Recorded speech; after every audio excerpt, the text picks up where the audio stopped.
आगरा में आज पूरा दिन करणी सेना ने विरोध प्रदर्शन किया, रैली की। लगातार रामजीलाल सुमन के बयान के विरोध में जनसभा हुई और उसमें हज़ारों लोग इकट्ठा हुए। पुलिस प्रशासन लगातार वहां पर तैनात नज़र आया और पूरे दिन गर्मा गर्मी का माहौल आगरा में बना रहा। आखिर में शाम के वक्त जब बाईपास से करणी सेना के कुछ कार्यकर्ता गुजर रहे थे तो वहाँ पर क्या कुछ हुआ, रक्षा जी के पास जानकारी है। रक्षा जी हमें बताएंगी।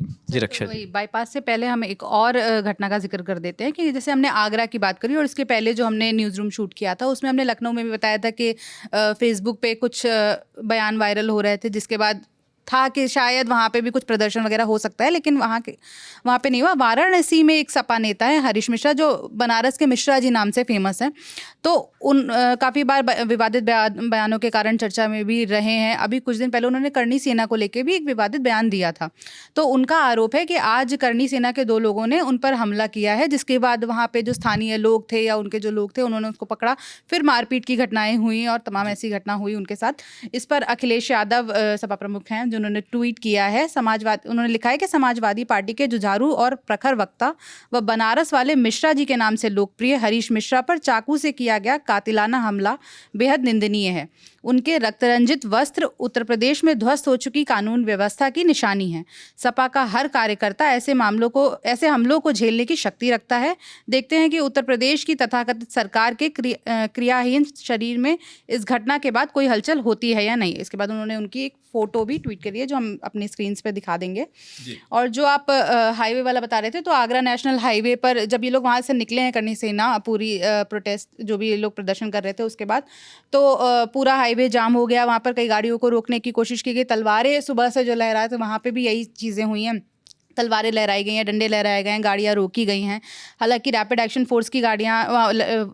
फोर्स वहाँ पे मौजूद है, वो गाड़ियों को हटवा रहे हैं। तो अभी मामला कुछ शांत होते नज़र आ रहा है। अभी करीब 9 बजने वाला है। तो इस वक्त लेकिन उनकी मांग अभी भी यही है कि सपा सांसद रामजीलाल सुमन आए और माफ़ी मांगे। जो हम विजुअल्स या जो बाइट्स वहाँ से देख पा रहे हैं, तो करणी सेना के राष्ट्रीय अध्यक्ष हैं राज शेखावत। उन्होंने बोला है कि उन्होंने एक अल्टीमेटम दिया है सरकार और प्रशासन को और कहा है कि हमारी मांगे अगर नहीं मानी गई तो ये प्रदर्शन और उग्र हो सकता है। मतलब आगे के लिए भी अभी ये अल्टीमेटम देके छोड़ा गया कि ऐसा नहीं कि अभी सब कुछ खत्म हम कर रहे हैं, लेकिन अगर नहीं मानी तो अब जिन मांगों की बात हो रही है उस पर भी हम एक बार उनका भी जिक्र कर लेते हैं। तो उनकी जो पहली मांग है कि जो सपा सांसद हैं जिनकी वजह से, जिनके बयान के बाद ये पूरा बवाल हो रहा है, रामजीलाल सुमन, तो उनकी सदस्यता तत्काल समाप्त कर दी जाए। वो राज्यसभा सांसद हैं, तो ये मांग है कि सदस्यता समाप्त कर दी जाए। दूसरा ये कि महाराणा सांगा और सनातनियों पर की गई अभद्र टिप्पणी के लिए सांसद पर देशद्रोह का मुकदमा दर्ज किया जाए और उनकी गिरफ्तारी भी की जाए। तीसरी मांग ये है कि राज्य सरकार जो सांसद की अवैध संपत्तियां हैं उनके हिसाब से उस पर बुलडोजर चलाए। चौथी मांग इनकी ये है कि करणी सेना कार्यकर्ताओं पे जो भी झूठे मुकदमे हुए हैं उनको तुरंत वापस ले लिया जाए। इसके अलावा करणी सेना के कार्यकर्ताओं की शिकायत पर रामजीलाल सुमन के बेटे रणजीत सिंह सुमन और सपा के पत्थरबाजों पर FIR दर्ज कर गिरफ्तारी की जाए, ऐसी भी मांग है उनकी। और एक मांग है कि सपा प्रमुख अखिलेश यादव रामजीलाल सुमन को पार्टी से तुरंत निष्कासित कर दें। हालांकि अब ये देखना है कि अब आगे क्या इस मामले पर होता है। फिलहाल मामला कुछ शांत होते दिख रहा है। हाईवे भी जितना भी जाम था सब खाली करा रही है, पुलिस मौजूद है, फोर्स मौजूद है, तो सारी चीज़ें अभी थोड़ा सा कंट्रोल में नज़र आ रही हैं। क्योंकि आज राणा सांगा जयंती थी और उसकी वजह से तमाम लोग वहाँ पर एकत्रित हुए थे, जिसके बाद जुलूस, विरोध प्रदर्शन, नारेबाजी, तलवारें, सारी चीज़ें देखने को मिली।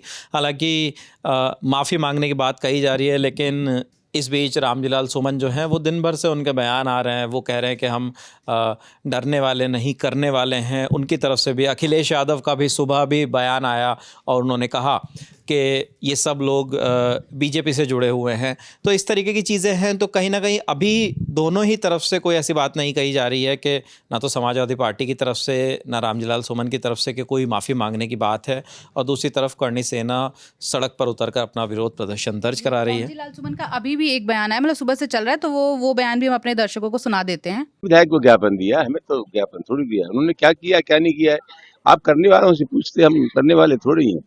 हम तो देखने वाले हैं, या सुबह से यहाँ बैठे हुए हैं। हमें ये नहीं मालूम वहाँ क्या हुआ है। जो मांगे थी वो तो प्रधानमंत्री मुख्यमंत्री से संबंधित मांगे थी, जेवर एयरपोर्ट का नाम राणा सांगा एयरपोर्ट रखा जाए, हमें राज्यसभा की सदस्यता से मुअत्तल किया जाए, तो मुझे नहीं मालूम कि किसको ज्ञापन दिया और क्या हुआ, लेकिन जो मांगे थी उनका संबंध तो प्रधानमंत्री और मुख्यमंत्री से था। बेहतर होता उन्हीं को ज्ञापन देते। माफी की बात भी की जा रही है, माफी मांगी।